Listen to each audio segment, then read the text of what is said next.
Sejam muito bem-vindos à Sala de Inovação, patrocinada pelo Itacer, Instituto Tecnológico de Alvenaria Cerâmica Racional. Acabamento fica mais fácil no concreto.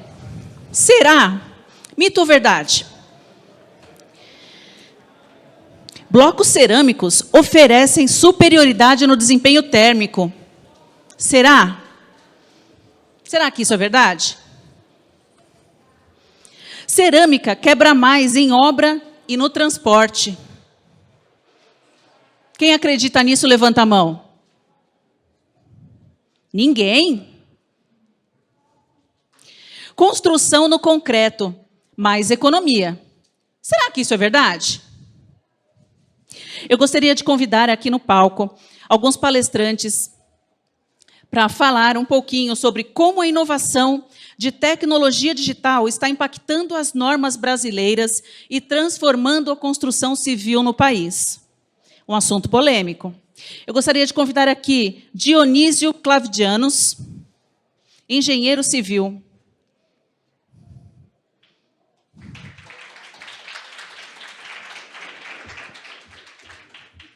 Constantino Frolini, engenheiro civil e diretor executivo da Cerâmica City. Está com stand aqui na FEICOM. Engenheiro e professor Guilherme Parsequian, por favor.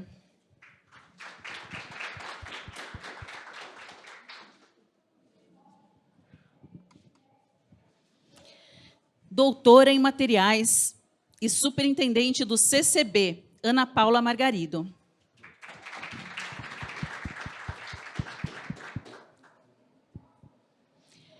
Demétrios Oliveira, engenheiro civil e gerente de qualidade na Mundo Apto.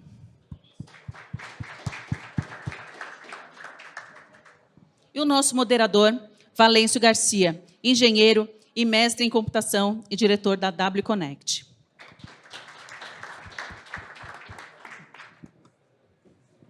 Obrigado, Helena. Boa tarde, pessoal. Obrigado a todos que estejam aqui presentes. Tá? Nós vamos fazer um debate aqui sobre vários temas, né?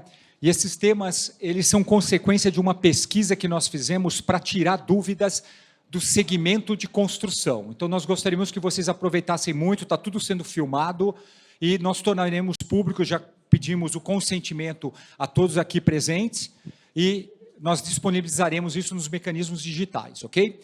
O debate e as perguntas serão feitos seguindo a seguinte roteiro.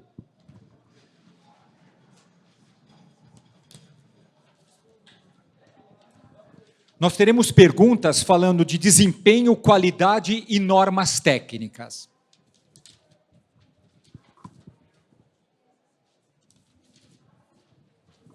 Um outro grupo de perguntas falando de sustentabilidade e eficiência no segmento de construção civil. E, por último,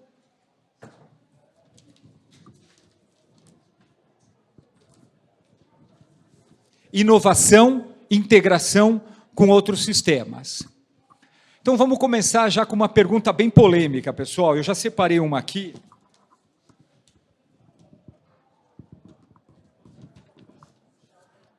Tá bom, obrigado.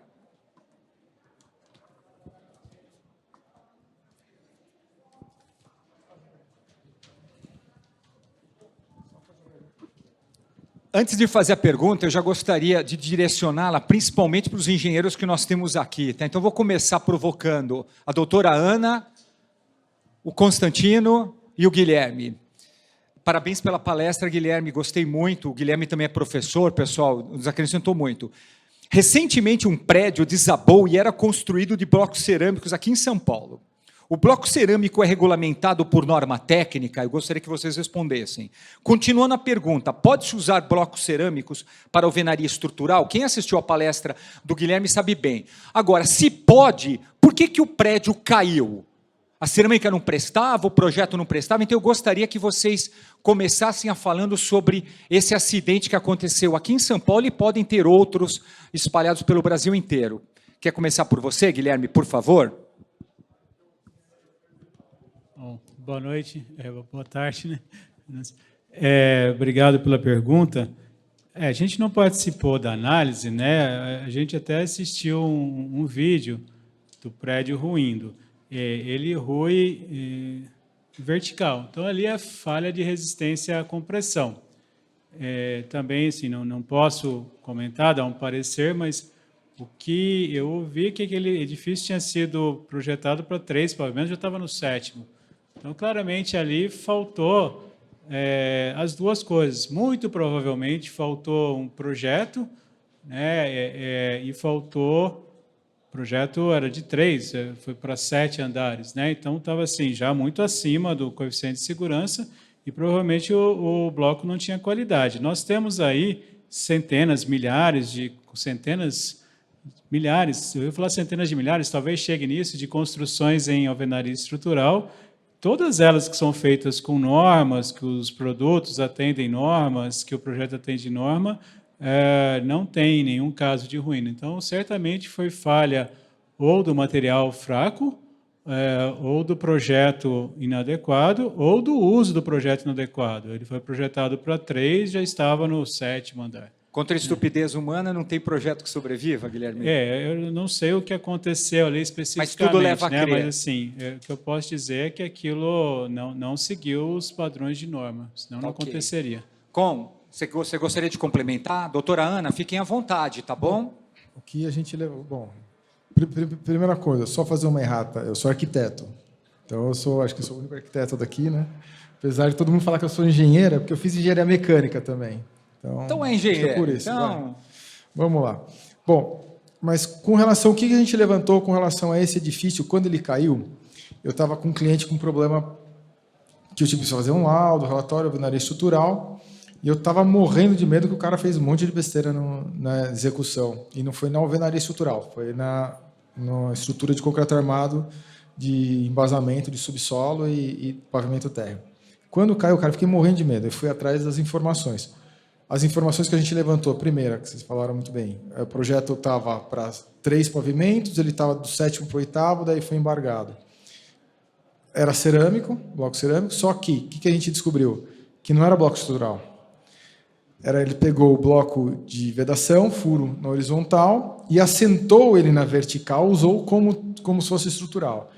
Isso tem muito prédio que foi construído no Brasil assim no passado, que a gente sabe dos problemas, principalmente no Nordeste, tem muito disso ainda acontecendo, mas ele usou o produto inadequado, a gente não sabe se tem projeto, também não posso dar parecer. A única coisa que a gente sabe é realmente, ele pegou o bloco, assentou o bloco horizontal, assentou na vertical, nesse caso. Isso a gente descobriu. Então, não é o produto adequado para um prédio de alvenaria estrutural. E o problema talvez não fosse nem só do produto, foi usar ele inadequadamente, né, Constantino? É tudo, né? Tudo, né? Que na construção civil... É como cai um avião, nunca é um único problema, não são é vários. uma única coisa. Exatamente. A construção civil tem aquela coisa. Não é... Para cair um prédio, tem que ter muito... A gente usa o coeficiente de segurança por causa disso. Tem que ter dado muita besteira. Tem feito muita coisa errada. Doutora Ana, gostaria de acrescentar? Eu vou na linha dos dois, né? Eu acredito que foi uma conjuntura de fatores, né? A falta de projeto, né? Eu acho que o projeto é a base para tudo, né? Então, se estava para 3 andares e foi feito 7, então está totalmente equivocado, realmente, né? As fundações, será que estavam prontas para isso, para resistir, né? O peso, enfim. E a gente sempre ressalta a questão do produto, né? Hoje a gente já tem programas de qualidade bem desenvolvidos, então a gente tem tanto o PSQ, né, do PBQPH, que testam os produtos, como a gente tem certificação em metro, que testam os produtos, todos eles são trimestrais, são em função de produção. Então, assim, tem que comprar produto certificado ou qualificado, né? É uma exigência que a gente fala, hoje em dia não dá para arriscar. Tá?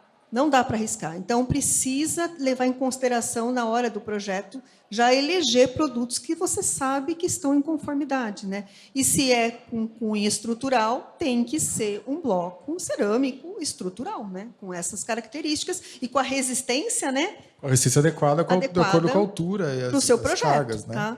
Então, é isso aí. Foi um monte de erros, né? Uma sucessão de erros aí, infelizmente, né?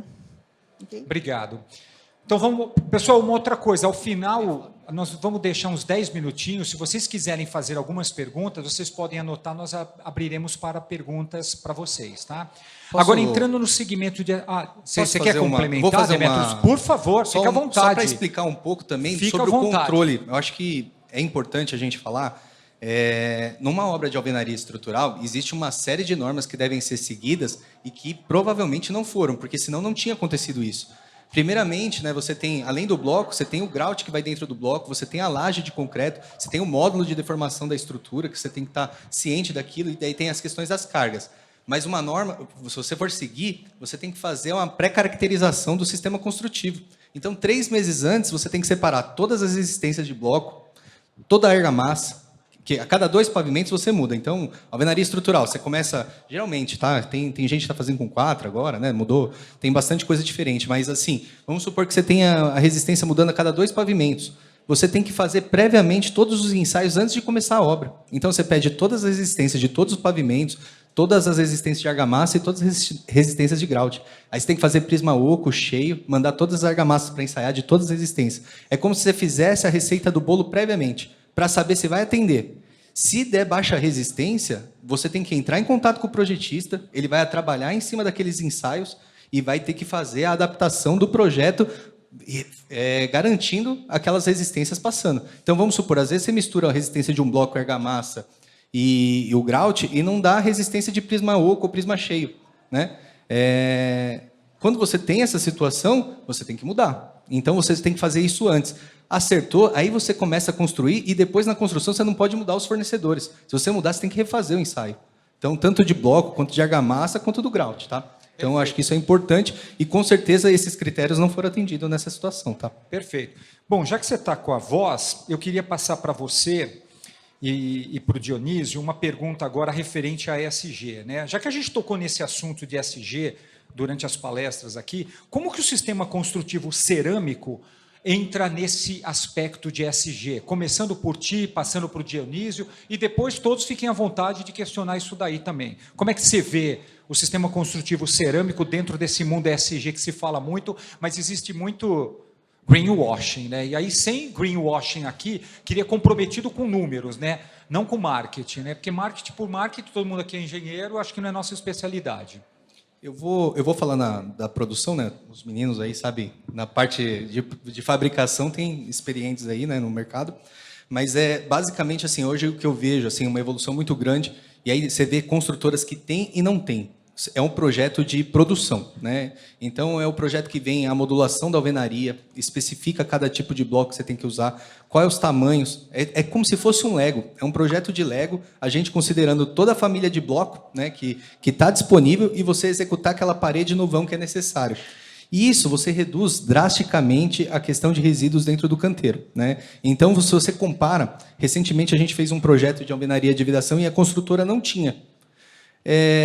Você ia na obra que estava fazendo a alvenaria de vedação, estava lá o bloco cerâmico, o cara não sabe onde encaixar o bloco, o que ele faz? Ele quebra. E aí depois vai pôr a culpa no bloco. O bloco não aguenta, vai falar que ele estoura, quebra, na hora que vai manusear dá problema. E não é a verdade, né? O cara vai lá para adaptar a paginação da parede, ele vai lá e quebra, né? Então, você tendo já um projeto específico para você encaixar o bloco em determinado lugar certinho, qual é o tamanho, isso ajuda muito, né? Então, no ESG? No ESG, com certeza, porque daí você diminui a questão de resíduos, né? O ESG está ligado na parte ambiental, você reduzir resíduos. Perfeito. E isso que eu estou falando, assim, liga total para a obra reduzir e fazer o controle de resíduos que vai de material que não vão ser utilizados. Então, você utilizar ao máximo o material que está disponível ali e você fazer um bom proveito sem desperdiçar. Tá? Perfeito. Dionísio, você quer acrescentar alguma coisinha em cima do segmento construtivo cerâmico, baseado na tua experiência também de engenheiro, como é que você vê isso? Não, se você me permite, essa minha primeira participação, fazer um institucional aqui, cumprimentar a Itacé, agradecer a Itacé em nome da CEBIC, por ter sido parceira, por estar sendo parceira nesse evento. Para quem aqui não sabe, o ENIC é um produto da Câmara Brasileira da Indústria da Construção, que reúne associações de construtores, sindicatos de todo o país. É a maior entidade da construção civil brasileira. e é a maior entidade da construção civil brasileira, pregando a boa engenharia, a engenharia conforme, a engenharia de desempenho, a engenharia que evolui, a engenharia que inova. Então, nesse sentido, é que a gente está muito em casa e a gente acredita que vocês também estão. A gente acha que esse CENIC muito obrigado. É um marco, se você me permite, essa parceria com a FEICOM, com a Feira da Construção, me parece que a gente dá esse tipo de trabalho que está tendo aqui, esse tipo de debate, a gente eleva o patamar de qualificação do profissional que vem aqui. Então, nesse sentido... Perfeito. Então, nesse sentido, é óbvio que uma empresa que procura preservar o ambiente, que respeita as causas sociais e que tem governança, e se trata das empresas que são associadas aqui à Itacé. Perfeito. Também, as 12 maiores cerâmicas do estado de São Paulo. Eu acho que isso é válido para qualquer tipo de empresa. A gente sabe que a construção civil não é uma indústria simples para o meio ambiente, né? É uma indústria que extrai, é uma indústria que, de fato, na hora de gerar resíduo, gera muito resíduo, é uma indústria ainda que preocupa muito o mundo enquanto da questão da preservação. Mas você não pode falar, nunca você pode falar, aquela indústria é isso, aquela indústria é aquilo e tal, a indústria do cimento isso, você não pode fazer. E acho que é nesse sentido que vocês estão fazendo esse debate, de quebrar esse tipo de conceito. Separar o joio do trigo. Né? Não é nem separar o joio do trigo, é você questionar melhor, né? Você elevar a discussão no que diz respeito a esses rótulos. Né? Então, não é o caso da empresa aqui, e as indústrias, e aí estou falando mais do que a indústria de cerâmica, do pessoal da Itacé, essa indústria de alvenaria, a indústria do bloco cerâmica, sempre foi uma indústria muito importante, é uma indústria muito importante para a população brasileira, no sentido de empregar, no sentido de usar um bom material, e trabalhos como esse só qualificam esse trabalho. Então, nessa primeira observação, eu queria colocar essas questões aí. Obrigado. Você quer complementar, Constantino, Ana, Guilherme? Você tem todo o domínio sobre esse assunto. Então, eu estou perguntando para os demais e, de repente, você pode fazer o fechamento. Só queria agradecer, em nome da Itacera, a CEBIC que abriu espaço para a gente. Acho que, assim, tenho certeza que os meus outros companheiros ali de Itacera farão das minhas palavras o agradecimento que a gente teve pela CEBIC poder abrir o espaço para a gente estar aqui dentro da casa da CEBIC e passando essas informações. Eu só queria dizer Ana. assim, né? A gente está vivendo um mundo de mudanças, né? Visíveis, né? Tragédias e mais tragédias. Graças a Deus que o Brasil não tem terremoto, mas a gente não sabe até quando, né? Isso vai acontecer, porque tem acontecido coisas aí que a gente não, né? Nunca previu e estão acontecendo. Então, assim, o estrago no meio ambiente, ele é grande, né? Ele é muito grande. E, assim como o Dionísio falou, a construção civil tem, sim, uma pegada pesada aí, né? Mas ela é necessária, né? Então, tudo que envolve o ESG, né? Tanto ambiental, social como governança, ele vem é um caminho sem volta, tá? É um caminho assim, as empresas, independente da empresa, do fabricante, da construtora, do fornecedor de concreto, enfim, independente do sistema, né, da cadeia produtiva aí de construção civil, eu acho que é um caminho sem volta. Vai ter que fazer, gente. Vamos ter que olhar meio ambiente, vamos ter que olhar a emissão de carbono, existem metas a serem cumpridas, e assim, é um legado que a gente vai deixar para os nossos filhos, para os nossos netos, e quando você começa a ler sobre o assunto, é desesperador, porque a gente está vendo que previa-se um aumento, né, na temperatura, e nós já estamos vivendo, né? Isso. Estamos vivendo agora, né? É verdade. Então, assim, é muito grave. Então, acho que na área de construção civil com as outras áreas, mas principalmente construção civil, é um caminho sem volta. É projetos feitos com olhar na sustentabilidade, ganho na energia, menor consumo de água, usar células fotovoltaicas para diminuir, né? Usar produtos com requisitos específicos para as necessidades, dependendo do local, né? Se é frio, vai ter requisitos específicos para lá, se tem vento para outro, Nordeste é outra condição. Então, desde o trabalho do projeto, já prevendo os produtos, né, o sistema construtivo de forma sustentável enfim, e essas, eu acho que tem muitas construtoras indo para o caminho das certificações, né, ambientais. Então, LEED, Aqua, tem aquela como é que chama? Azul, lá da selo azul. Então, assim, da Caixa. Acho que é um caminho sem volta. Mas se paga um preço caro nisso, né, Ana? Porque, por exemplo, né, agora eu estou falando como engenheiro fora, né? Vendo o grupo da Itacer, que já tem essas iniciativas que vocês mesmos comentaram, por exemplo, de Milk Run no aspecto de recolher restos de blocos para fazer reciclagem, recolher pallets para fazer queima, isso é caro, né? Então, você concorda comigo, né? O ESG, nós pagamos por isso, né? Eu posso... Por favor, Constantino. Um ponto. Assim, porque é o seguinte, a sigla é ESG, Environment, Social and Governance. O que quer dizer cada um? Obviamente, o ambiente, o social e a governança.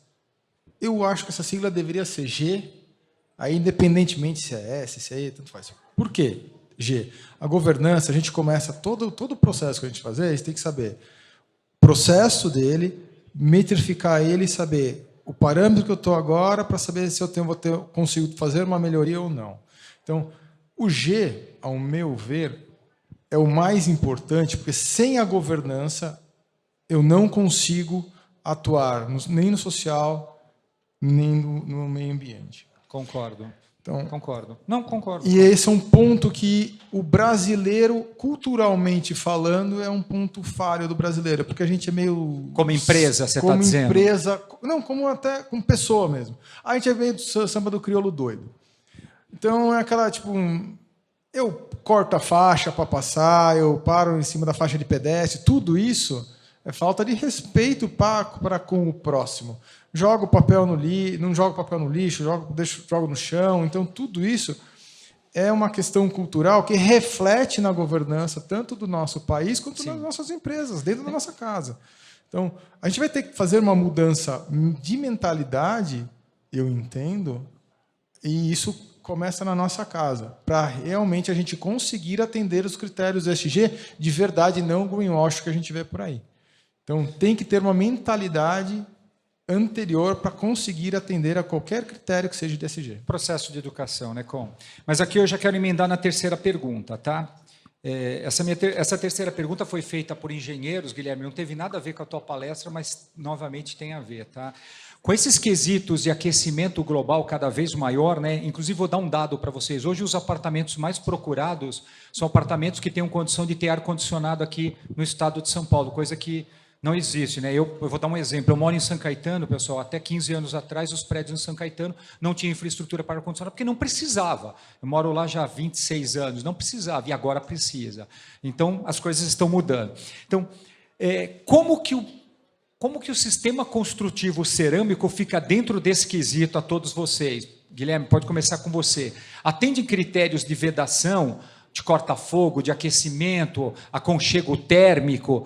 E aí tem um dado que nessa pergunta consta, né, que os Estados Unidos e a Europa já têm, digamos, normas utilizando muito mais bloco cerâmico por causa desses quesitos de vedação térmica do que no Brasil. Então, como é que funciona isso aqui no Brasil? Começando por você, Guilherme. Bom, aproveitar e complementar aqui o CBIC e Itacer para uma organização conjunta aqui do ENIC com a FEICOM, né? Parabéns. É interessante a pergunta, né? O desempenho, né?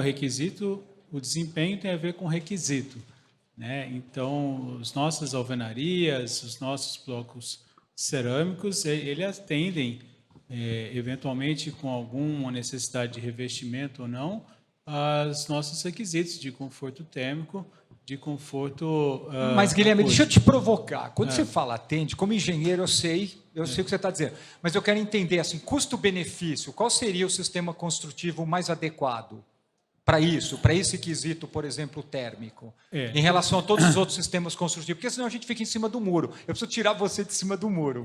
Então, depende, né? Você tem que verificar o requisito. A alvenaria cerâmica atende e outras atendem também. O que você comenta aí, para ficar claro, essa questão dos americanos, dos canadenses, né, que estão investindo em paredes de tijolos cerâmicos mais espessos, por essa questão do requisito. Essa Califórnia, né? O que aconteceu na Califórnia. Exato, essa questão aí de energia zero, que eventualmente o requisito lá é um pouco maior, né? Eles têm muito custo, porque são regiões frias, então gasta muita energia para manter aquecido dentro, né? Então, acho que a lógica desses países é fazer uma parede, talvez com tijolos cerâmicos mais espessos, gastar um pouco mais no começo, mas ao longo dos anos ele vai gastar muito menos com energia elétrica de resfriamento ou de aquecimento. Do seu comentário, isso. Tá legal. Alguém quer complementar? Ana, Constantino? Uma coisa na linha do que o Guilherme falou, que é o seguinte: a edificação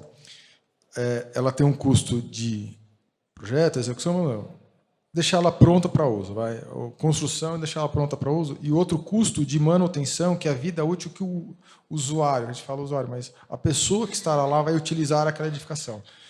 80% desse custo total da vida útil é na parte de manutenção.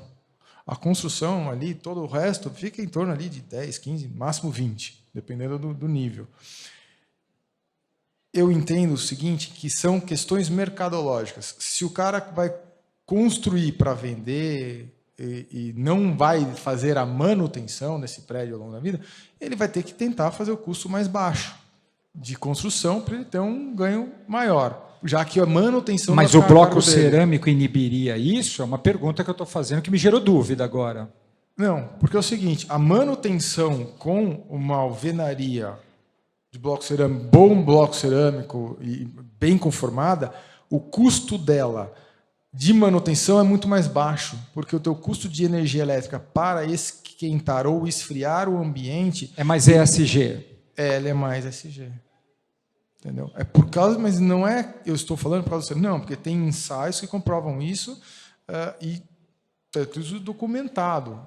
Tem várias empresas e associações que têm os seus manuais de desempenho. Acho que a doutora Ana pode nos ajudar nisso, Constantino. Nesses manuais de desempenho que estão esses dados. Estou te provocando aí. Ana, você quer complementar? Eu acho que... Constantino falou alguma bobagem? Não, está certinho, é isso aí mesmo. Essa é uma das grandes vantagens da indústria cerâmica, né? E a gente tem que pensar que no projeto a gente tem que levar tudo, né, em consideração, material, e a gente tem que pensar também cores claras, né?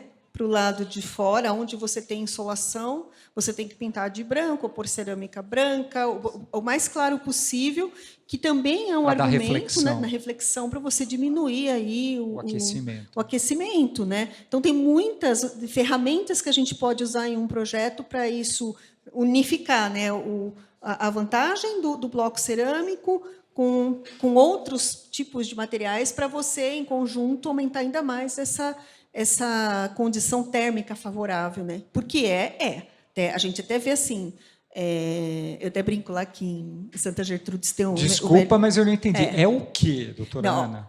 A gente tem um restaurante lá... O bloco cerâmico é melhor ou não? Melhor, é melhor? É melhor? Então é isso que eu queria escutar. Sim, é melhor. Melhor tecnicamente, né? Aqui não é nada de marketing, eu acho, não, né? É térmica. Estou falando na área térmica, não tenho o que falar. Ótimo. Tá? Agora, esse é o motivo, então, pelo qual os europeus, os americanos estão usando mais. Então, eu estou falando o seguinte, Santa Gertrudes é um forno, onde a gente fica lá, né? É um forno aqui. E a gente fica num vale, pó para tudo quanto é lado, e quente, temperatura não chove, é difícil. E a gente tem o melhor restaurante de Santa Gertrudes, né? Fica na beira da estrada ali, o deck, né? Ele é todo feito de blocos cerâmicos. E me chama a atenção da questão do telhado cerâmico também, todinho, tá? E é mais fresco. Eles não têm ar-condicionado, eles usam aquele ecobrisa, tá? E está lá. Né? Mesmo com todo esse aquecimento, está lá funcionando. Então, não é só... Nós estamos falando no conjunto. Né? É um ótimo isolante térmico, como o próprio doutor Guilherme. Se me permitir completar. Deixa eu emendar uma outra pergunta. Só completar. A gente meio que... Eu vou falar agora da minha área de projeto. A gente meio que desaprendeu a projetar. Porque a primeira coisa que eu fazia com o cliente, perguntava onde é que é o norte do seu terreno. Para eu saber onde é a insolação, se o quarto vai ter sol de manhã ou de tarde, aonde que vai ficar o sul, que não vai, no nosso caso aqui, né, de São Paulo, onde vai ficar o sul, que não vai ter insolação, por onde passam os ventos. Então, a primeira coisa que você perguntava era a questão do terreno. Então, e depois você tinha soluções, que a gente desaprendeu muita coisa, que eu vejo que a gente foi eliminando dos projetos, que facilitavam essa troca de temperatura interna e externa. Obviamente, o cerâmico ajuda a manter o ambiente mais estável durante o dia, porque durante o dia ele vai absorvendo energia e à noite ele libera energia, por causa do tempo que ele consegue aguentar. Então, todos esses detalhes de projeto, a gente também fazem toda a diferença. Perfeito. Mas eu vou emendar mais uma pergunta agora, para você mesmo, Demetrios. Vamos lá. O sistema construtivo cerâmico permite obra mais rápida? Gente, sempre é fato aqui, né? A gente está respondendo perguntas técnicas, a gente nunca responde como eu acho, né? Eu acho, eu deixo em casa para o meu timão Corinthians, que é o melhor time do mundo, mas aqui não, aqui é engenharia, então aqui é com números, né? Então, o sistema construtivo cerâmico permite obra mais rápida? Economia na estrutura pode ser racionalizado? Começando por você, Demetrio, como é que você vê isso? Um adendo na última coisa que você falou, acho que é importante.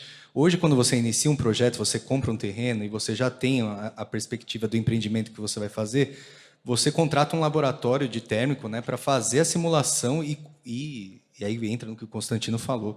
Você vê a posição do sol, você faz uma simulação daquele sol no empreendimento e aí você tem uma simulação térmica dele. E o que você tem que fazer? Hoje, para você atender térmica, é o sistema construtivo como um todo. Então, você tem o bloco, mas você tem o revestimento interno, você tem o revestimento externo. Sim. Você vai em algum lugar fora do Brasil, tem paredes extremamente espessas. No caso daqui, a gente tem uma racionalização, entra no ESG, tá ligado, né? Porque se você diminui, você reduz, né, o custo de material que vai ser utilizado. E aí você tem todas essas considerações. Você vai usar argamassa, se você vai usar uma textura, enfim. E na função do bloco, lógico que o cerâmico, aí você tem um desempenho melhor na questão térmica, com certeza. Né? Fechou. Mas então vamos para a próxima. Sistema. Do próximo que você falou... De novo, repetindo. O bloco cerâmico... Tudo bem? O bloco cerâmico permite uma obra mais rápida, economia na estrutura e racionalizada. Eu queria toda a tua experiência como engenheiro, como é que você vê isso? E aqui é comprometido com a verdade, né? E com os fatos. Eu acho que assim, basicamente a gente está fazendo alguns estudos agora. O principal, assim, que parece que é bizarro, mas eu acho que tem um peso fundamental, né? Todo mundo está sofrendo com mão de obra no mercado. Ninguém tem. Você pode conversar com qualquer pessoa, ninguém está com mão de obra sobrando. Você vai fazer um assentamento de um bloco de concreto, vamos supor, você tem um peso de um bloco aí que chega até 14 quilos, 14,5. Né, um bloco de 22 MPa você começa, ou 20, enfim, se você for fazer um edifício de 18 pavimentos. Quando você vai para o bloco cerâmico, você vai para a vedação, né, ou você tem uma estrutura convencional e vai fazer com bloco de vedação, ele é muito mais leve. Hoje você está falando do quê? De uns 6 quilos, Constantino, um bloco? O bloco de vedação, 14,939, ele gira em torno de 6,200 a 7 quilos. E exatamente. E aí você Quanto mais leve? 50%? É isso? Você está falando da metade do peso. Metade do peso. Depende do produto. Sim, depende da média. O mesmo tipo de bloco, metade. Isso. Depende do modelo, 50%. Depende se você vai ter que fazer a parte acústica, se você tem um bloco especial. Mas a maioria da vedação, se você for ver, você tem um colaborador assentando blocos todo dia. Tem um colaborador que faz 30 metros, até 40 metros quadrados por dia. Você tem 12,5 blocos por metro quadrado. E você imagina que você reduzir a metade desse peso para o cara com a quantidade de bloco que ele vai assentar. Então, nisso eu vejo uma facilidade. Legal, sim, tá? Perfeito. Quem quer complementar? Dionísio, você também pode ficar à vontade se você quiser complementar, tá? Com toda a tua experiência aí. Não, mas olha, até porque eu sou institucional e até porque eu estou vendo aqui, tem um timaço aqui de técnicos aqui, eu estou calado, estou aprendendo. Mas pode deixar, a gente faz as avaliações. Fica à vontade. Não, sabe, essas provocações que você faz, São interessantes, sim. São interessantes. Porque senão o nosso público fica... E você sabe, ele fica com a mesma dúvida que entrou. Eu quero que ele saia daqui com alguma conclusão. Sim. Mesmo que seja que o bloco cerâmico não serve para algumas atividades. Mas é isso que eu quero falar. Tudo bem planejado, bem feito, bem projetado, tudo serve. Perfeito. Tudo serve. Está entendendo? Tudo serve. Agora, às 1h30, eu participei também de um debate como esse, com o pessoal da ESAF, que produz aquela esquadria mista de PVC e alumínio, e o debate vai por aí. O que eu quero te dizer assim, está um momento interessante em que você hoje tem uma gama de sistemas construtivos que, bem projetados, bem utilizados, atendem o consumidor. Então, ruim seria se chegasse e tivesse escanteado o bloco cerâmico. Isso nunca vai acontecer. Por uma série de razões, várias delas estão sendo colocadas assim. Mas quando você eleva a discussão e coloca o nível técnico nessa, assim, é muito bom. Perfeito. Então, é muito bom essas provocações, as pessoas tirarem esses tabus e tudo. E, no final, eu volto a te dizer, para mim, a conclusão vai ser sempre essa. Muito bom que a gente tenha uma indústria de cerâmica organizada ou se organizando para que o principal não aconteça, coisas como a Ana trabalhou muito tempo, a gente se envolveu muito daquela questão das cerâmicas que desplacavam e tudo isso daqui. A gente quer que esse tipo de coisa não aconteça. E não acontece com organizações como essa, debate como esse. Muito bom. Perfeito. Então, a gente tem muitas perguntas, pessoal. A gente só tem 26 minutos, então eu já vou passar para a próxima. Pode ser? Tem uma pergunta aqui que eu vou precisar de vocês técnicos para me ajudar, tá?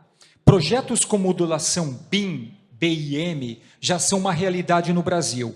Como que o sistema construtivo cerâmico se enquadra dentro dessa nova tecnologia? Alguém pode me explicar o que é o BIM aí? Doutora Ana, Constantino, Guilherme, que está aqui do meu lado. Você me ajuda, Guilherme, por favor? Pode ser, né? O BIM é o Building Information Modeling, né? Significa você colocar, entre aspas, né? Colocar no computador cada componente tridimensional com a posição correta dele, verificando interferências com o outro. Eventualmente, o BIM pode conter até o custo daquele componente, pode conter o custo ambiental. Significa você ter um modelo completo da sua edificação, com as várias disciplinas, onde você consegue tridimensionalmente enxergar tudo que está acontecendo, que vai acontecer. Inclusive, um CAD aprimorado, doutor Guilherme, assim, de uma forma simplista. Porque, você pode ligá-lo a questões de orçamento, você pode ligá-los a questão até de planejamento físico aí da sua construção. É um CAD de 4ª, 5ª geração, poderia dizer. E como que o sistema cerâmico construtivo fica dentro desse novo, digamos, modelo de projeto? É perfeito, né? Quando a gente fala em alvenaria racionalizada, porque você tem lá os componentes. Para você ter o BIM, né, você precisa ter o componente pré-definido, o componente ali padronizado. E o bloco cerâmico tem. Então, você tem alguns componentes que você vai conseguir fazer o modelo. Se você tivesse uma indústria que o componente não é padronizado, você não consegue modelar. É como um Lego? Mais ou menos, falou, uma brincadeirinha, né? O Lego é como alvenaria, né? Eu estou nessa linha do Guilherme, o Lego é como alvenaria. Então, já que você tomou a voz, como é que você comenta isso, Constantino? Assim, o BIM, acho que a palavra mais importante dele é information, dessa sigla. Porque quando você cria a biblioteca BIM, que a gente fala biblioteca BIM, é aquelas bibliotecas do componente, você insere dentro dessa biblioteca todas as informações possíveis e imagináveis. Então, quando você projeta em BIM, projetar em BIM não é um software, não, é uma maneira de projetar. Que você constrói virtualmente todo o edifício e, peça por peça, descobre quais são as interferências, onde é que eu consigo mudar isso, aquilo, e não só essas interferências da edificação podem ocorrer, mas também a forma que você vai construir, porque você pode projetar o canteiro, as mudanças do canteiro de acordo com essa inteligência de projetar. E A indústria cerâmica, o que ela pode fazer? Algumas empresas já têm as suas bibliotecas BIM e dentro desses componentes da biblioteca você insere o máximo de informações possíveis. E não só informações de consumo, informações, características técnicas do produto, mas características de desempenho que a edificação pode ter de acordo com a junção de outros componentes. Então, isso já vai dar uma prévia para o construtor de o que ele vai consumir de insumos e todo o desempenho que aquela edificação dele tem potencial para chegar. Mas você está me dizendo de uma forma simplista, para eu que sou engenheiro de tecnologia, que existem, então, produtos, componentes de blocos cerâmicos das várias modalidades que eu, juntando tudo, eu construo mais rápido do que seria? É mais ou menos isso? Não só mais rápido, mas com melhor eficiência. Tá, eu sei. Quantos blocos de 30 por 60 eu vou precisar? Quantos cantos eu vou precisar? Tudo isso. Demetrios, o que o Constantino está falando faz sentido? Você gostaria de acrescentar, discordar? Não, aqui é para polemizar, né? Faz sentido, né? Eu acho que o BIM vem para ajudar nesse sentido de você fazer todo esse projeto prévio e você ter os insumos, você ter os consumos, você ter um orçamento mais efetivo, você ter uma assertividade mais alta, que hoje é um dos principais problemas que a gente tem, ainda mais com as questões de inflações que a gente está sofrendo, né? Então, o BIM vem nesse sentido. Todos os componentes são projetados dentro com um detalhamento que não tinha no passado. Mas deixa eu fazer uma pergunta, como engenheiro de novo, né? De novo, eu usei pouco o CAD porque eu sou de tecnologia, mas no primeiro e segundo ano lá da Poli a gente tinha que fazer algumas coisinhas. E o CAD era um sistema que era... Engenharia 35 anos atrás é foda, né? Estou velho, mas então... Mas isso é acessível? A pergunta que eu faço, os softwares de BIM hoje são acessíveis aos escritórios de... É acessível, por exemplo, para ti, Demetrios? É acessível, Constantino, né? Na verdade, porque não adianta nada você ter um demanda. sistema que você precisa investir $1 milhão, $1 milhão, às vezes. Aí isso torna ele inacessível, né? Na verdade, acho que o Demetrio e o Dionísio podem me ajudar nisso aqui. É uma demanda, inclusive federal. Tem força de uma mudança que a gente está... vai existir norma para isso? Sim, já existe norma. Já existe norma para tudo isso. Existe lei. No caso de licitação pública, agora foi até comentado ali na sala ao lado, a nova lei que vai substituir a 8666, ela coloca que a exigência dos projetos em BIM. É mesmo? Sério? Ou seja, então vai ser uma adoção para as grandes construtoras, isso vai ser que obrigatório. Já é hoje. Já é? Já é. Mas a luta toda é no sentido de democratizar. Eu concordo com você que ainda o investimento ainda não é uma inovação acessível, assim, mas todo o trabalho que vem sendo feito, governo, o BIMFOR Brasil, que foi criado numa gestão de um projeto com a CEBIC, com o Senai, é no sentido, inclusive teve agora há pouco uma construtora da Bahia, pequena, uma construtora que falou boas coisas interessantes sobre essa questão. Então, eu acho que isso aí é um caminho sem volta. Isso aí é um caminho sem volta. Legal. E acho que está todo mundo vendo. Na resenha que eu vi do material da Itacé, você já está criando uma biblioteca dessa questão, né?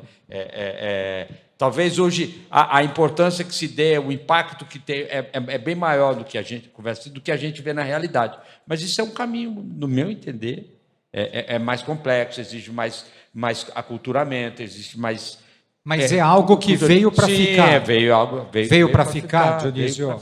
Veio para ficar. Eu não conheço nenhuma empresa que implantou o processo BIM bem implantado que não teve ganhos. Todas que implantaram bem implantados tiveram muitos ganhos, não só financeiros, mas de produtividade. Obviamente, produtividade vai gerar financeiro, mas teve ganhos em qualidade da edificação depois. Alguém quer acrescentar? Você quer acrescentar? Doutora Ana, se quiser acrescentar alguma coisinha também. É só falar que o BIM também ele favoreceu muito a modularização, né? Então, para estar dentro do programa, você tem que ter formatos modulares e isso é uma dificuldade para a indústria, não para vocês de blocos, mas de placas cerâmicas, por exemplo, é uma dificuldade grande, né? Essa indústria vai ter que mudar, vai ter que trabalhar com a modularidade a gente está bem preocupado com isso, porque é que nem ele falou, o Dionísio falou, um caminho sem volta. É um melhor aproveitamento, né? É um melhor aproveitamento. Então, fica muito mais fácil você projetar, né, tendo os tamanhos modularizados, né? É um caminho sem volta, tá? Não tem jeito. Então, o setor de blocos está mais adiantado. De placas, não. De placas ainda vai precisar trabalhar mais de tempo. Para poder trabalhar só com modular, né? Doutora Ana, já que a senhora está com o microfone, vou emendar na próxima pergunta, tá? Tem uma nova pergunta aqui de engenheiros também, né? Os sistemas industrializados são compatíveis com sistemas construtivos cerâmicos? Podem ser usados com concreto armado, com estruturas metálicas? Como é que você responde essa pergunta? Bom, eu acho que tem... eu vou falar assim, eu não sou engenheira civil, nada. Não, perfeito, mas pela tua experiência, né? Depois a gente passa para o Demetrios aqui, para o Guilherme. Então, existe um programa, né, dentro do PBQPH, que é o SINAT, né, para construções inovadoras, tá? Então, assim, a gente acaba lendo os DATEX publicados, né, que eles misturam, né? Então, tem gente usando... faz uma parede de bloco com concreto, enfim, uma miscelânea de materiais, e aí você tem que ensaiar por desempenho, né? Então, a gente faz lá ensaios de desempenho lá no CCB. E tem vários desses sistemas que passam, tá? Mas vem aí a questão, né? Não, por exemplo, fogo, né? Segurança ao fogo, eles são mais sensíveis.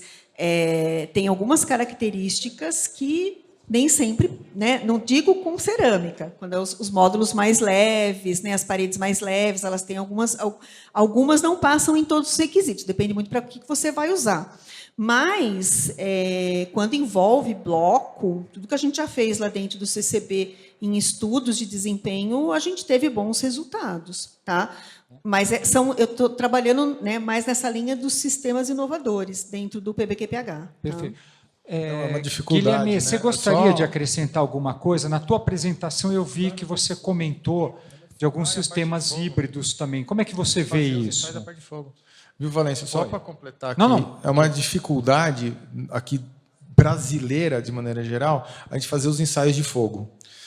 Eu e o Guilherme estamos sofrendo, o Guilherme muito mais que eu, na norma de alvenaria estrutural com relação à situação de incêndio, porque a gente tem poucos laboratórios credenciados e capacitados para fazer os ensaios.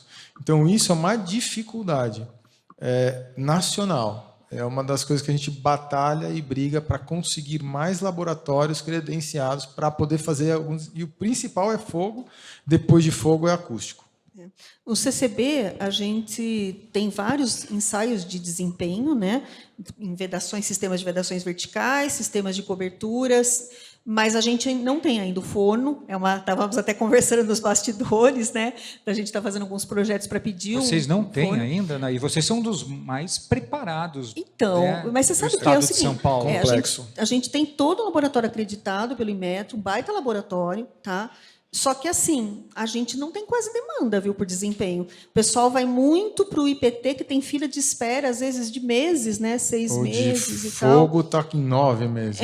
O ITT Performance, mas nós, lá do CCB, a gente tem feito mais ensaios em campo, tá? De estrutural, mas, assim, em campo. Corpo mole, corpo duro, muita solicitação de guarda-corpo, que, aliás, não passa nada de guarda-corpo, tá, gente? É bem complexo. Eu vou falar a verdade para vocês, eu não tenho mais coragem de ir para uma... É um perigo, então, é uma dica aí para nós. Guarda-corpo tá feio, é uma área aí que tem que pensar, hein? Porque tem. Não passa, tá? Não passa, é desesperador. Então, assim, a gente está tendo bastante informação, estou com um banco de dados ali bem interessante, que a gente falou, nós temos que trabalhar nesse sentido para melhorar, tá? Mas eu não tenho ainda nem o forno. A câmara acústica, eu até pedi num projeto, mas aí veio o negativo dizendo que tinha muita câmara acústica no estado de São Paulo. Eu falei, quem que julgou esse projeto, né? Porque eu não sei quem avaliou, porque só tem no Brasil que tem hoje 4 funcionando. Eu acho que tem IPT, ITT, Santa Maria e agora a Três Rios. A Três Rios tem, tá. Três Rios. Então, assim, são poucas oportunidades, mas assim... E fogo só 2, IPT e TT.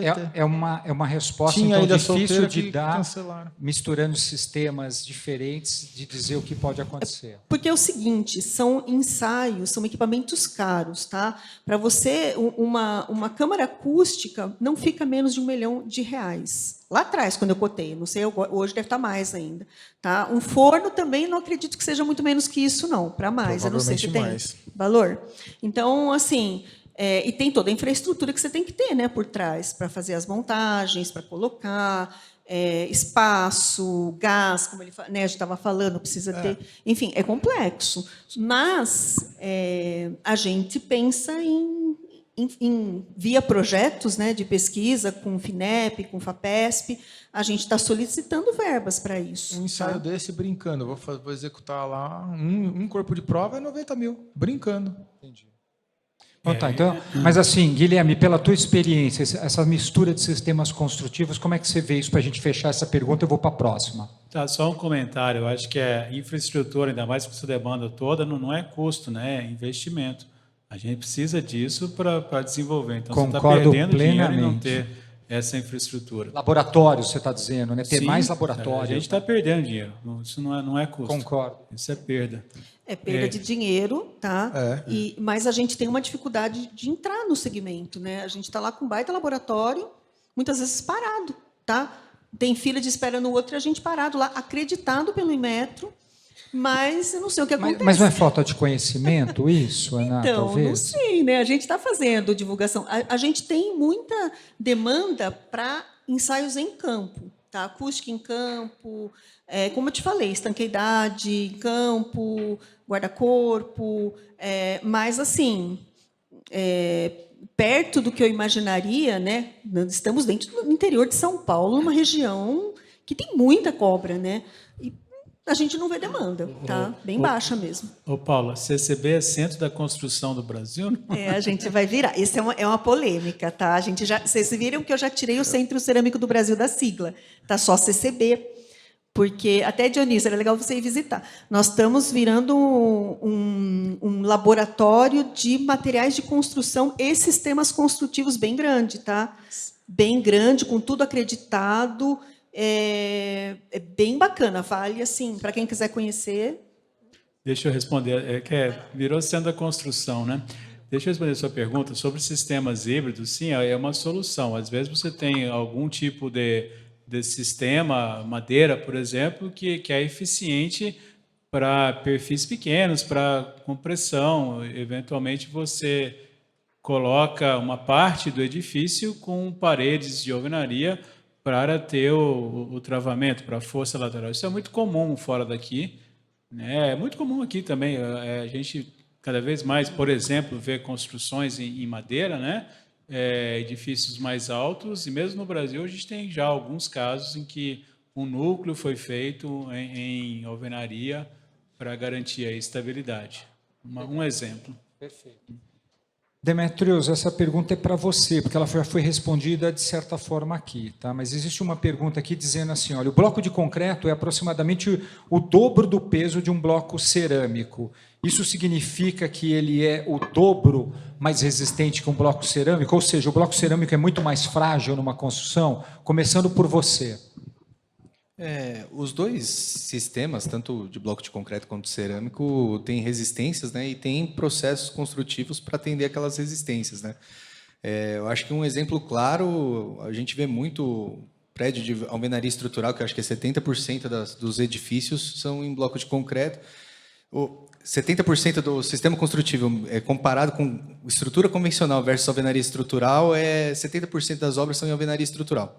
E aí você pega por região, né? Você pega o sul, né, que a gente estava falando esses dias aí, que a gente estava conversando, todos os empreendimentos são em bloco cerâmico, né?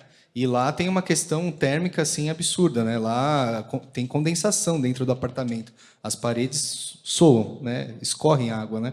E aí você tem um critério que isso tem uma série de desempenhos aí que você vai para a parte térmica, tal, enfim. Mas em questão de resistências, ambos você tem bom desempenho e tem processos, né, internos aí de fabricação que atendem às resistências necessárias. Legal. Alguém quer acrescentar mais alguma coisinha? Por norma, né? Os dois produtos têm norma e as normas classificam o produto em resistência.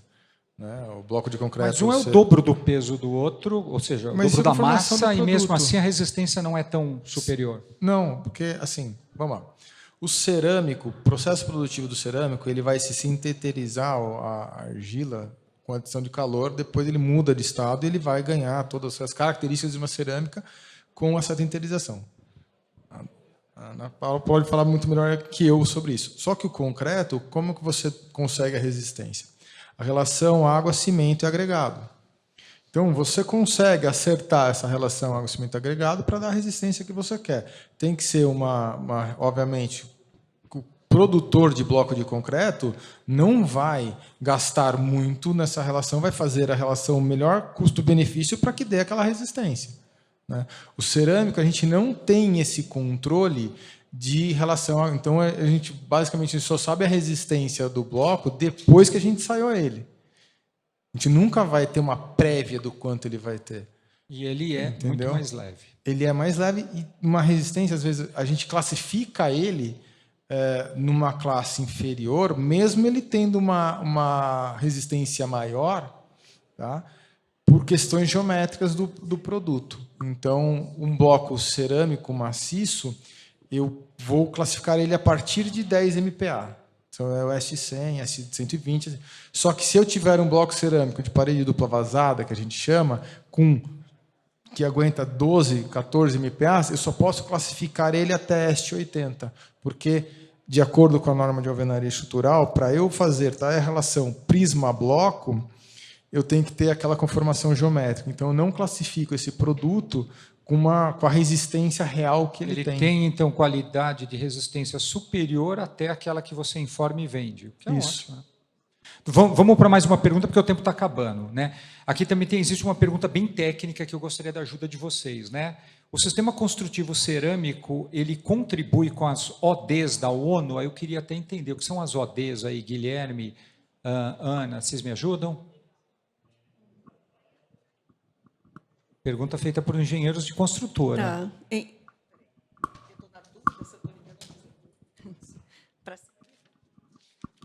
Então, as ODS, né, a gente teve Perdoa, ODS. a ODS. A gente tem várias ODSs, né, que são classificadas dentro da sigla de ambiental, tem na parte, envolve o ESG completo, né, tem trocentas, eu não sei agora de cabeça, até o Marcelo Suster, que está aqui, é o meu especialista, mas tem várias, com várias pretensões que a gente vai ter que cumprir num futuro próximo. Tem uma data, né? Se eu não me engano, é 2030, a gente já tem que ter, né? 2030, a gente já vai ter que atender uma parte dessas, praticamente isso tudo, Brasil, né? Isso Brasil? Mundo. Tá? Brasil isso não é só para o Brasil é signatário dessas normas. Todos nós somos, né? Então, a gente vai ter que seguir essas ODSs todas que trabalham aí para melhoria geral na área de sustentabilidade do meio ambiente, na área de governança e na área de social, né? Que é um outro ponto aí importante no tripé. Então, hoje, né, a apresentação que eu fiz mostra, por exemplo, no caso que eu apresentei, o case, né, da indústria que eu apresentei, ela atende várias das ODSs, tá? Em todos os sentidos, no sentido ambiental, no sentido de governança e no sentido social. Quando eu não apresentei a parte social, mas eles fazem cursos, eles trazem a comunidade para dentro da empresa, tem uma série de ações que afetam, né, tanto os funcionários da empresa como a comunidade em torno dela, né? Então, tem que ser feito, gente. Hoje em dia é um caminho sem volta, né? E, de novo, até nós, como laboratório, né, a gente está fazendo um monte de trabalhos em Santa Gertrudes, né, a cidade que a gente está, na área ambiental voltado a pó, né, voltado ao particulados.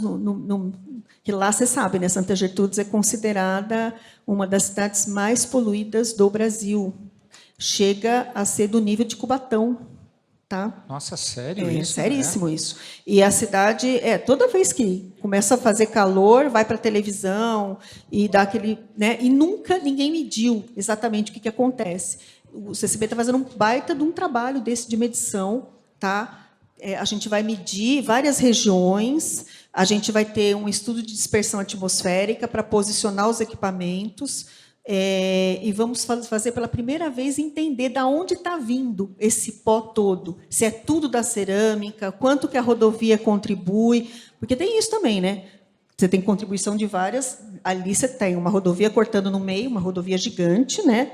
Um tráfego intenso, você tem cerâmica, você tem jazida para tudo quanto é lado, né? Mineração para tudo quanto é lado, e você tem cana, né? Cana de açúcar. Então, estou falando para você, a gente tem que avaliar, tem que ajudar, tem que dar de volta para a população aquilo que a população, né, que a cidade cedeu para a gente. Então, a gente vai fazer esse trabalho. Tá? E é isso que a gente fala, né? Tem que seguir essas ODS. O Brasil tem um compromisso mundial e temos que alcançá-lo, principalmente na emissão de carbono, né, gente? Só lembrando, ODS significa Objetivo de Desenvolvimento Sustentável. Objetivo de Desenvolvimento Sustentável. Então, tem uma pergunta aqui para polemizar. Tá? Foi feita uma apresentação aqui dizendo que o sistema construtivo cerâmico é muito ESG, e tem uma pergunta falando que a argila é um minério, de uma certa forma, né? O processo de utilização da argila é mineração. O sistema de mineração, principalmente no Brasil, hein, gente, é altamente poluente. Como é que vocês que usam argila, principalmente as cerâmicas como um todo, do grupo aqui do Itacer, que são 12, as 12 maiores do estado de São Paulo, dizem ser ESG, ecologicamente correto, fazendo esse processo de extração de argila, utilização de água, mineração. Então, é uma pergunta bem provocativa aqui. Como é que vocês vão responder isso? Constantino, quer começar por você, por exemplo? É porque vai no meu fígado, né? Por exemplo, a Ana disse numa palestra dela aqui que vocês, como um todo, têm um sistema construtivo muito ESG, e a sociedade pergunta isso. Como é que vocês são ESG, sendo também, indiretamente, uma empresa de mineração? Então, vou explicar um pouquinho essa questão de mineração. Toda mineração ela tem uma legislação no Brasil muito pesada. Então, as mesmas... E vocês seguem isso? É obrigatório, senão você não pode. Então, todos os ceramistas acabam seguindo lei de mineração. E é muito mais intensiva no estado de São Paulo do que outros estados, tá? Era bom saber. A CETESB aqui pega pesado. Sim. E assim, você tem um projeto de mineração. Esse projeto de mineração consta o projeto de recuperação dessa área. E quando você acaba de fazer a extração dessa área, você tem que fazer o projeto de recuperação, executar esse projeto de recuperação. A argila é um material, é um minério inerte, que você nada nasce, nada cresce nele. Ele é feito para fazer produtos cerâmicos, basicamente. Não, deixa eu entender. Então, explica melhor para todo mundo, inclusive para mim. Você está dizendo o seguinte, aonde tem argila... Não no subsolo, né? Porque eu acho que argila no subsolo, aí você vai ter substrato, aí obviamente você pode ter até floresta. Mas onde eu tenho argila no solo, não nasce nada? Não. Então é uma terra infértil, não serviria. Porque a minha pergunta, pessoal, é muito assim, assim, estamos produzindo bloco cerâmico numa terra que eu poderia, por exemplo, plantar soja, plantar milho. Aí... A argila não nasce nada. Não nasce. É um deserto. Então, no fundo, depois de minerar e tirar a argila de lá, você vai me entregar a sua terra melhor do que ela era, porque ela era um deserto. Você vai ter que me entregar melhor. Vou tentar exemplificar. Eu achei uma área de extração que eu vou lá extrair. Ela não está na camada que está grama, bonitinho, pasto. Não. Ela vai estar de 40 centímetros a 50 centímetros, pelo menos, dali para baixo. Então, eu retiro toda essa terra, tá? Terra vermelha, terra produtiva, que ela é orgânica. Tudo que é orgânico, quando vai para o meu secador, para o meu forno, é horrível. Então, vou ter um péssimo material de qualidade. Então, eu tenho que tirar fazer toda essa limpeza, guardar essa terra, tá? Guardar mesmo, guardar essa terra. Eu faço a extração na área que me é permitido dar o direito de lavra, tanto profundidade, comprimento, fazer a cubicagem. Eu cubiquei tudo aquilo lá, tirei para fora, eu faço o projeto de recuperação da área. Eu posso recuperar na mesma área, eu posso entregar um lugar melhor. Então, o projeto importante é o projeto de recuperação, para eu entregar uma área melhor do que aquilo que eu peguei. Entendeu? Então, esse é o ponto de você ser mais sustentável, porque eu estou entregando uma área melhor, uma área que pode gerar vida, porque é onde você tem basicamente argila, você vai ter em Você morros. precisa da utilização de água para tirar essa argila ou é uma extração Depende seca? depende do local que está a argila. Por exemplo, eu posso ter uma área que é rio, vamos supor um rio. Como que eu faço essa extração de rio? Eu abro um braço dele, fecho o braço, faço a extração, ou seja, eu estou desassoreando o rio, voltando o rio a ter uma profundidade que ele tinha no começo. Então, essa daí eu te peguei e tirei. Essa é uma das formas de eu fazer a extração de argila. Outra tem a extração de argila de morro, que é o meu caso atual. Dos meus avós e primos era de rio. Então, eu vou lá, tem um morro, uma montanha, uma planície, onde eu retiro poderia ser um pasto, alguma coisa, toda essa terra orgânica, retiro a argila, aí depois eu começo o meu processo produtivo com os diferentes tipos de argila. Volto à terra e faço aquela área de recuperação. Uma das áreas de recuperação que a gente tinha era um charco, essa que tem lá na fábrica, era um charco, não tinha nada, era só... Mas assim, eu não gostaria que você usasse também somente, digamos, a cerâmica da qual você representa e faz parte, mas você fazendo parte do Instituto e com o conhecimento que você tem, como é que você vê os demais ceramistas eles são que fazem parte do Instituto? É geral? Isso se aplica a todos? Se aplica a todos. Todo mundo tem que seguir a mesma legislação. Todo mundo tem um projeto. Todo mundo tem outros ceramistas aqui. Todo mundo tem um projeto de recuperação de área. Tá? Todo mundo faz a recuperação diária. É diferente uma Vale que faz extração absurdamente pesada de uma cerâmica. Por maior cerâmica que ela seja, ela leva mais de 20, 30 anos numa área extraindo a mesma área. É 20, 30 anos para você chegar ao esgotamento se você for uma área pequena e for muito agressivo. Tem esse detalhe. Entendeu? Se for uma área pequena, olha só, se for uma área pequena e ele for muito agressivo, senão o consumo dele não vai levar 20, 30, 40 anos para esgotar uma área de extração. Entendeu? Então são áreas pequenas, não são áreas grandes. O comparativo que as pessoas fazem é com uma Vale, que é diferente, ou uma Votorantim, que é diferente, é outro tipo de extração. Que é intensivo. Entendeu? Que é muito mais agressivo, muito mais intensivo. Então, tem que fazer essa avaliação. No nosso caso, nós somos muito menores, a área é muito menor, e a gente, querendo ou não, agride muito menos. É pelo nosso processo.